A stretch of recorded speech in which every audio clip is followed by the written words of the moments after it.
সমগ্ৰ শিক্ষাৰ অধীনত আমি NSQF নেশ্যনেল স্কিল কোৱালিফিকেশ্যন ফ্ৰেমৱৰ্কৰ বহুকেইটা কোৰ্চ আমি থাৰ্ড পাৰ্টিৰ জৰিয়তে আমাৰ বিদ্যালয়সমূহত আমি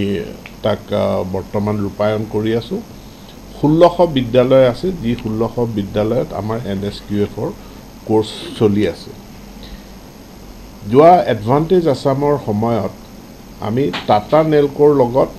বিদ্যালয় শিক্ষা বিভাগে এখন বুজাবুজি চুক্তি সহি কৰিছিল সেই বুজাবুজি চুক্তি অনুযায়ী 75-25 ৰেচিঅ'ত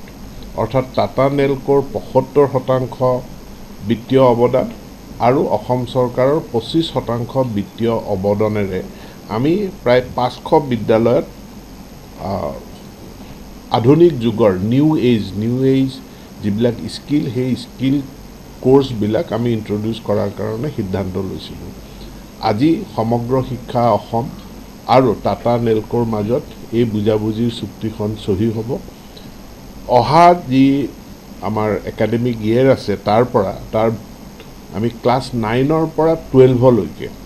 আমি এই প্ৰজেক্টটো আৰম্ভ কৰিম প্ৰথম পৰ্যায়ত আমি প্ৰায় 80খন বিদ্যালয়ত আৰম্ভ কৰিম আৰু ইয়াৰ যেটো মডেল আছে মডেলটো হল এটা হাব এণ্ড স্পোক মডেল অৰ্থাৎ এটা মূল কেন্দ্ৰ থাকিব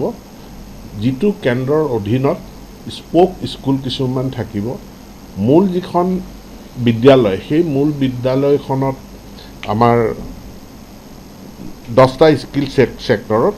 আমাৰ মূল বিদ্যালয়খনত বেছি ডিপাৰ্টমেন্ট থাকিব আৰু যেটো হাব বুলি কওঁ প্ৰত্যেকখন বিদ্যালয়তে